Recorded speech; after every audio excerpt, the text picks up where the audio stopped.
What is up, everybody, and welcome into the DNVR Nuggets podcast. Let's go! Yeah. We got to bring Adam's vibes up. Right? He's on a Monday. Dude, He's having a Monday. Adam's vibes are immaculate. All right, we'll work on it. We're presented, as always, by DraftKings Sportsbook, America's top-rated sportsbook app. Download it now. Use promo code DNVR. I've got the... What do we got? A true shit show. A true shit show already. Over here, newly engaged Harrison Wynn.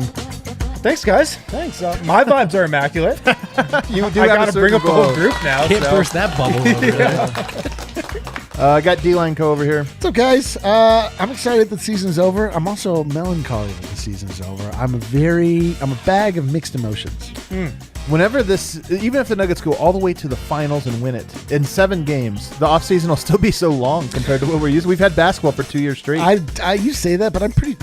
Something weird will happen. Okay. That's just what I know. Good or bad? Is that good or bad? I don't know. I just know from my time doing the show that something weird will happen and we won't ever have any time off. And the Olympics. We'll be covering the Olympics. That sounds weird. Let's go. That sounds like a DNVR venture. Yeah, that's totally true. I got Brendan Vogt over here. Feeling good, guys. Feeling good. I'm almost like now kind of bummed there's this week off because I'm ready to go. I'm ready to get into the postseason. I've been waiting. Well, that's good to hear. You're like Boogie, what's his name? Boogie Nights. God damn it, Mark! I can't believe I interrupted you and didn't remember the name. It's all right. Yeah. Well, let's let him. Let's make him. I know the answer, but let's make him get there. Boogie Nights. Okay. What else? They have the burger place. So okay. Yeah, they do. So you have to build. There's you take something. the burger, There's burger in it. You subtract burger. It's just not my territory at all. There's a wall. Mark Wahlberg. There it is. Was in Boogie Nights. Yes, he was. And he had a phrase about wanting to go because it was his big. Whatever. Let's go. And what a long short. reference. We're both short. Well, you made me. You found me smoking a cigarette. You made me smoke the whole pack. Well, if you're still with us, guys, as we promised, all week we're gonna have shows. 1:00 tomorrow. George Carl live showing of the Keeping It 1000 podcast. Wednesday, the Queen herself. Live in studio, Miss Katie Wingy. What a dub for the brand. I can't wait for that. Do we have time to get this place deloused before she shows up? We can't let her show up to this place. We got to clean up. We do. Yeah. Welcome to our squalor.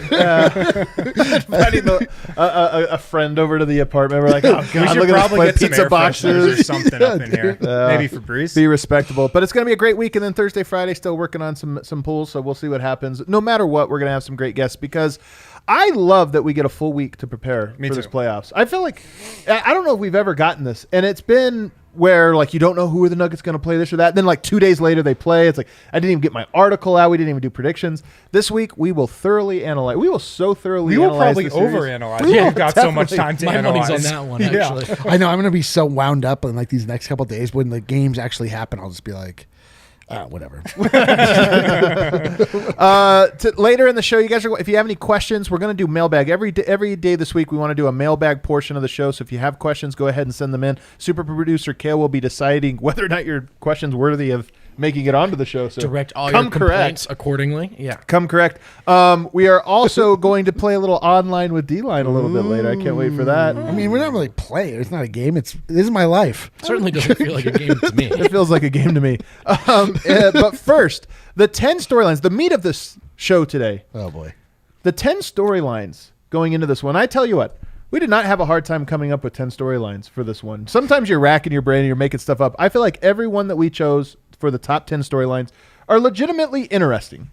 Yeah, and I bet if we had to, we probably could have found 2 or 3 more. Easily. Portland and Denver, it's just someone sent this screenshot to us, but like the Joker in The Dark Knight when he's hanging upside down, he's talking to Batman, he's like, I think we're just destined to do this forever.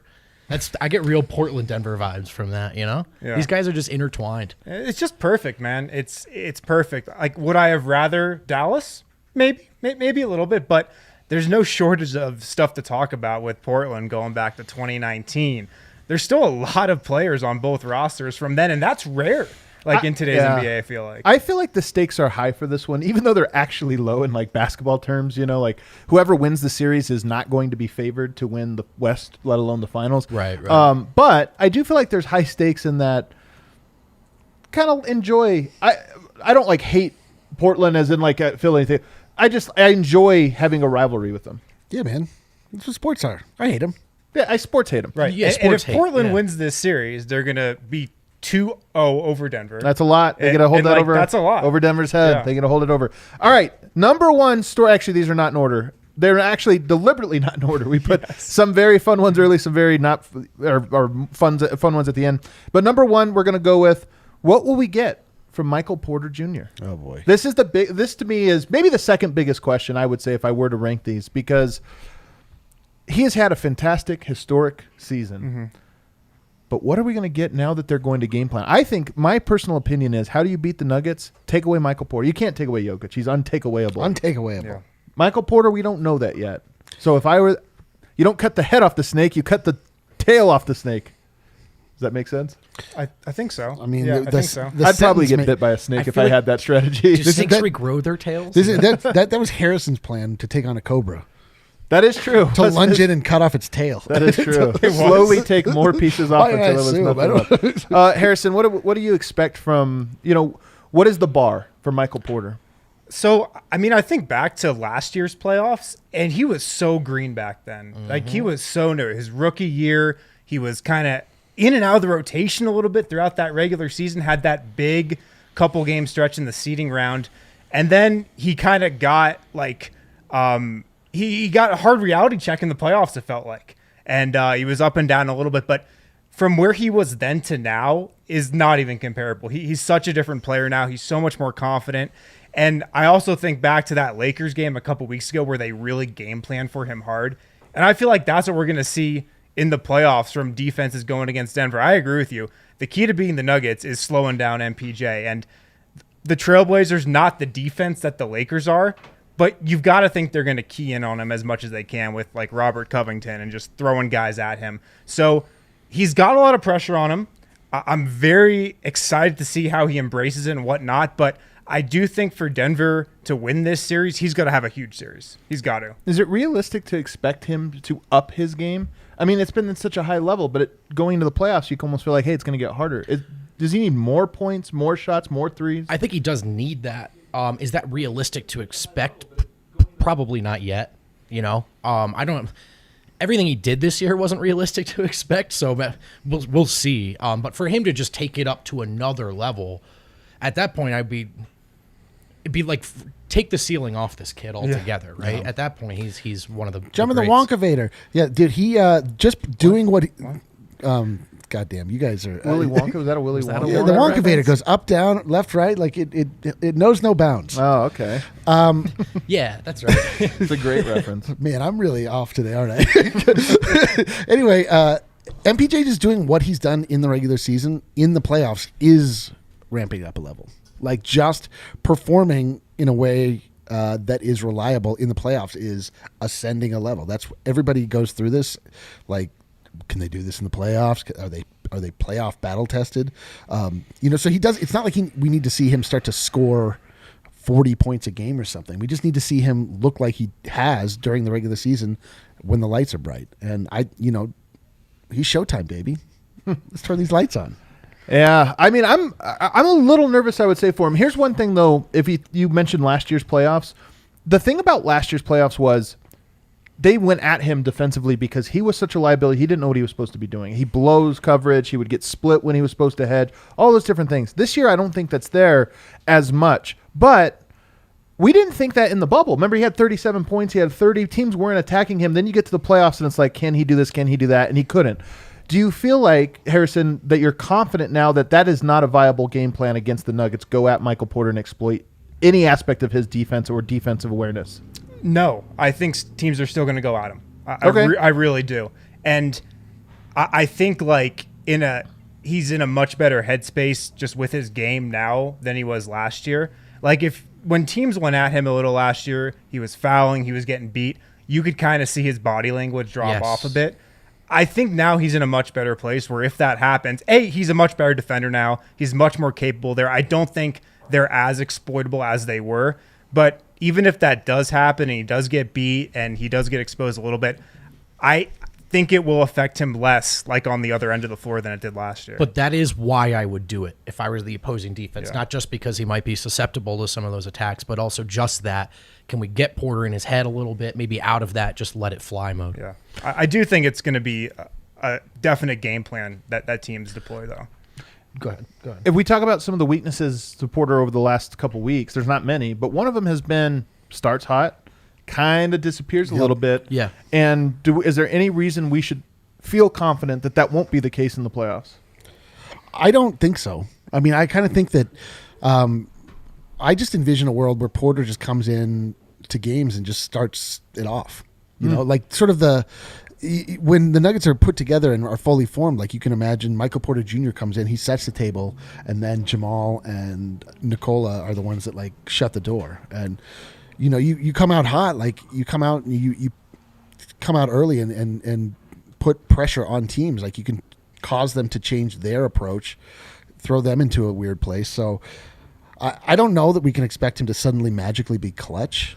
Like I don't think even know if it's unrealistic. clutch though. Like it's the fact that I don't know if defense is key in on him. Like I don't feel like he wasn't clutch. Like he's missing shots. No, I just he's feel not like taking. He hasn't. That's taken what I very mean. many. Like I don't expect his personality to change. Like And I don't know, like Malone doesn't seem to do this much, but you also have to wonder, has Denver sort of back pocketed what they've sort of worked on to get him more involved? Yeah. I don't think they're that kind of team. I don't think we're going to see some like aces up their sleeves or anything. But it's also galaxy brain to do that in a guy that you're still trying to work in. Exactly. But is there at least maybe a more concerted effort? So not necessarily tricks up our sleeves, but we're going to keep you involved. I would think there's got to be more concerted effort because what do we know about the playoffs? Like your stars rise and sometimes your role players don't make as big of an impact in the regular season.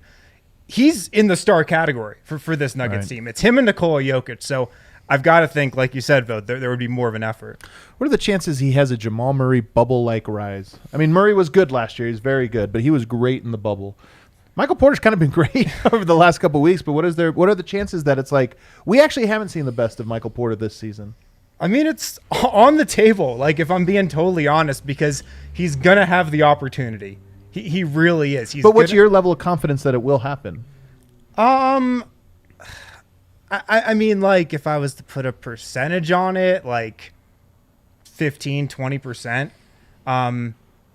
like it's totally on the table. He's going to have the opportunity. He's going to have the shots. He's going to have the role in the offense. And like I said, he's got to have a great series, I think, if the Nuggets are going to win. He doesn't have to go Jamal Murray, but he's got to have a great series. yeah. What do you think, Eric? I mean, a Jamal Murray-like run for him would be probably a 50 point. I mean, he's the same type of caliber scorer. Yeah, I mean, I can't imagine that we will need him to go full Jamal Murray. I don't know. Like, I can imagine that if things get tough, like we'll start to see Nikola go off. Like the ball will be in his hands a lot more often. Like, I mean, Jamal Murray went off because he's the primary ball handler. Yeah, and that's a big part of he it. just decides like I'm going to shoot this, and they have to feed the ball to Michael Porter Jr. in order for him to get off. So he's not going to get that many shots, as many shots off as Jamal Murray was. They're also not going to have that 2-man game that he and Nikola perfected in the playoffs. So it's I just can't imagine it being just the full MPJ show unless he's just blistering hot and they keep feeding him, which is entirely on the table. Like I don't think that that's the likeliest path to to victory or just the strategy they'll take. I just imagine we're going to be playing through Nikola Jokic like we were at the beginning of the season, like we were any time that we really needed something out of him. It's just going to be a steady dose of Jokic, and then MPJ hit you from the corner. MPJ hit you from the quarter, but like you got to deal with the yoke. Yeah. I think that's a great point. I think it's great. He's scoring 24 points a game and 8 rebounds per game since March 1st. That's about half the season. That's the 38 games. So almost exactly half, 24 and 8. That's pretty good. I mean, those are better than Jamal Murray numbers at the same time last season. And then, of course, the efficiency is ridiculous. You look at his efficiency for the year, it's like 55, 44 or whatever. Can bring that tweet up. I actually have that if you have it. For what? It illustrates this efficiency that you're talking about. For the season. The stat Yeah. tweet. The effective field goal percentage one. Yeah, this is since Wilt Chamberlain. It is a ridiculous one, and it is what is